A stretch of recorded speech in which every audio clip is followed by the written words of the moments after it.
Oke, kita lanjut lagi. Nah, kemudian kita akan mencari nilai data tinggi badan yang kedua, yaitu 126. Nah, kita cari dulu di data yang tadi ya. Ada berapa nilai data tinggi badan yang berjumlah 126? Ternyata ada satu orang saja. Nah, maka kita tuliskan ke sini. Kemudian begitu juga yang selanjutnya dengan data tinggi badan 127, 128, 29 dan 130. Jadi kita urutkan ke data yang paling terkecil. Jadi kita tahu tadi di sini di tabel ini ya, bahwa data yang paling terkecil itu adalah angka 125. Kemudian yang paling besar itu adalah 130 ya. Jadi kita urutkan dulu dari 125, 126, 127, 128, 129 sampai 130, yaitu angka yang paling terbesar ya. Nah, ketika sudah kita urutkan seperti ini tadi, maka kita akan ubah ke dalam bentuk tabel. Nah, ini dia ke dalam bentuk tabel. Ini sudah kita ubah ke dalam bentuk tabel karena tadi kita sudah urutkan mulai dari angka yang terkecil sampai yang terbesar. Nah, ini adalah dalam bentuk tabel nilainya ya. Nilainya itu dari 125 sampai 130. Jadi di sini kita ingin mencari ada berapa banyak siswa yang mendapat nilai 125. Nah, kita lihat ke sini yang sudah kita urutkan tadi. Oh, ternyata ada dua anak yang mendapatkan tinggi badan 125. Jadi kita tulis ke sini. Jadi banyak siswa yang tinggi badannya 125 itu ada dua orang siswa. Kemudian cari lagi nilainya di 126 itu ada berapa siswa yang tinggi badannya 126. Oh, ternyata di sini sesuai urutan yang sudah kita urutkan tadi ada satu orang anak. Nah, maka kita pindahkan ke sini. Jadi ada satu orang anak yang tinggi badannya 126. Nah, begitu juga seterusnya ya anak-anak. Kita melihat dari urutan ini tadi ya. Ketika kita ingin melihat mencari ada berapa jumlah anak yang mendapatkan tinggi badan misalnya 130 ada berapa. Nah, kita cari di sini urutan sesuai dengan urutan yang sudah kita urutkan tadi dari data yang terkecil sampai data yang terbesar. Oh, ternyata ada 3 orang anak.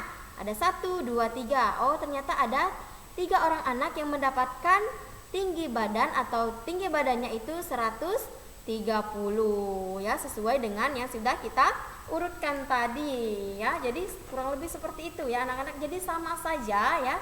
Mau soalnya seperti apapun, yang pertama kita harus mengurutkan dulu ya data-data itu dari data yang paling terkecil sampai ke data yang terbesar. Nah, ketika kita sudah mengurutkan data itu sesuai dengan data yang terkecil sampai ke data yang terbesar, maka itu akan memudahkan kita dalam menyajikan data-data tersebut misalnya ke dalam bentuk tabel, ke dalam bentuk diagram, batang, garis, dan gambar ya. Jadi itu tadi gunanya kenapa kita harus mengurutkan dulu ya data tersebut dari data yang paling terkecil sampai ke data yang paling terbesar agar kita mudah memasukkan data tersebut ke dalam bentuk tabel, baik itu tabel diagram garis, diagram batang ya, dan diagram gambar ya. Jadi kurang lebih seperti ini ya anak-anak caranya. Kita urutkan terlebih dahulu kemudian baru kita cari ada berapa jumlah atau ada berapa banyak siswa yang mendapatkan nilai tersebut. Kita hitung dari yang sudah kita urutkan tadi, maka dapatlah kita jumlahnya ya. Oke, kita lanjut. Nah, di sini itu di halaman 69 ya. Nah, itu di buku LKS kalian halaman 69. Kita akan membahas soal yang kedua ya. Nah, soal yang kedua. Nah, di sini Ibu bacakan ya. Data berat badan kelas 5 SD Bruder Melati dalam kilogram tertulis sebagai berikut 25, 28, 27, 25 dan seterusnya. Nah, disajikan dalam bentuk tabel. Nah, ini adalah ketika kita menyajikannya dalam bentuk tabel. Jadi seperti yang sudah Ibu bilang, kita urutkan dulu data ini tadi. Ini data ini belum terurut, masih dalam data acak, dalam bentuk acak ya. Jadi kita urutkan dulu data ini dari yang terkecil sampai yang terbesar. Kita lihat dulu angka berapa yang paling terkecil di sini. Oh, ternyata angka 25. Nah, kita hitung dulu. Angka 25 ada berapa di sini? Ada 1, 2, kemudian ini 3 dan ada 4 ya anak-anak, ini tertutup ya. Ternyata di sini ada 4 ya. ada 4 orang anak yang nilai berat badannya itu 25 kg ya. Nah, seperti yang Ibu bilang tadi turus. Nah, turus itu seperti ini ya. Nah, ini adalah bentuk turus ya. Ketika kita diminta misalnya berat badan, kemudian turusnya. Nah, di sini ternyata kita menemukan tadi data yang paling kecil itu berat badannya adalah 25. Kemudian banyak siswanya itu ada 4. Nah, kita ingin mengisi di turus. Jadi kita tulis seperti ini. 1, 2, 3, 4. Nah, jadi turusnya itu berjumlah 4 sesuai dengan data yang sudah kita dapatkan tadi ya. Nah, seperti ini. Berat badannya berat badan tadi 25 kg, kemudian banyak siswa yang berat badannya 25 kg itu ada 4 dan turusnya itu kita tulis seperti ini ya. Nah, seperti ini. Oke, yang selanjutnya nomor 2 juga sama ya. Berat badan 26. Nah, kita lihat di sini ada berapa jumlah siswa yang mendapatkan nilai 26. Kita urutkan dulu ya seperti tadi. Nanti kita urutkan 25, 26, 27, 28 dan 29 sampai 30 ya. Nah, kita lihat, kita hitung dulu ada berapa ya? Ada 1, ada 2. Di sini ada 2 ya. Ada 1, 2. Nah, di sini ternyata ada 2 orang siswa yang berat badannya itu 26. Kemudian kita akan menulisnya ke dalam bentuk turus. Tinggal kita tulis saja 1, 2. Karena tadi ada 2 orang anak yang jumlah atau berat badannya itu 26 kilo ya. Begitu juga seterusnya ya anak-anak. Yang berat badannya 30 juga seperti itu ya. Nah, kita lihat dulu di sini karena tadi kita harus mengurutkan terlebih dahulu. Ketika kita sudah mengurutkan maka kita tinggal menghitung ada berapa jumlah siswa yang nilai atau berat badannya itu 30 kg. Jadi ternyata di sini ada 5 orang anak yang nilai atau berat badannya 30 kg. Jadi kita tulis ke dalam turus.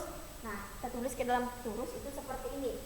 1, 2, 3, 4, 5. Nah, anak-anak harus ingat ketika sudah berada di angka kelima atau ingin garis yang kelima, kita harus garis miring seperti ini ya. Jadi 1, 2, 3, 4 dan 5 ya. Jadi yang kelima kita garis miring ya. Itu yang dinamakan dengan turus atau tali ya. Nah, jadi seperti itu anak-anak.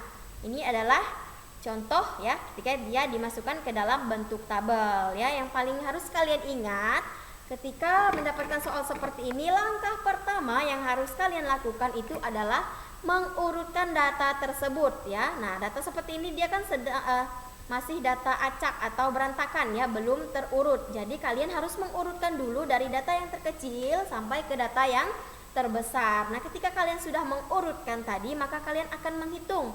Misalnya angka 25 itu ada berapa jumlahnya, baru kalian tulis. Kemudian begitu juga 26, 27, 28, 29 dan seterusnya sesuai dengan data yang sudah kalian urutkan dari data yang terkecil sampai data yang terbesar ya. Nah, ketika sudah kalian lakukan langkah tadi, maka jika kalian ingin memasukkannya ke dalam bentuk tabel, diagram gambar, garis, batang, itu akan sangat mudah ya. Kalian tetap langsung saja melihat di nilai yang sudah kalian urutkan tadi. Kemudian lihat juga di tabel yang sudah kalian buat tadi, kalian sudah masukkan ke dalam tabel. Nah, di situ sudah terurut semuanya ya, lengkap dengan nilainya, kemudian lengkap dengan turus, kemudian lengkap dengan banyaknya siswa yang mendapatkan misalnya nilai 25 atau berat badan siswa 25 itu ada 4 orang siswa ya. Jadi seperti itu anak-anak. Jadi datanya itu tadi harus kita urutkan agar terurut dari yang terkecil sampai ke yang terbesar. Jadi anak-anak kurang lebih sampai di sini paham ya. Jadi intinya yang harus kalian ingat ketika mendapatkan soal seperti ini, kalian harus mengurutkan terlebih dahulu ya. Oke.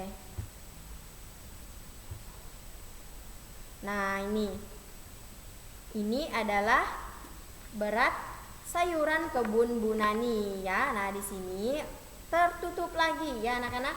Nah, ini Ibu mengambil di buku ini ya. Kalian tidak ada bukunya, hanya Ibu aja yang ada. Nah, nanti Ibu akan menjelaskan bagaimana cara pengerjaannya. Sama saja seperti tadi ya anak-anak.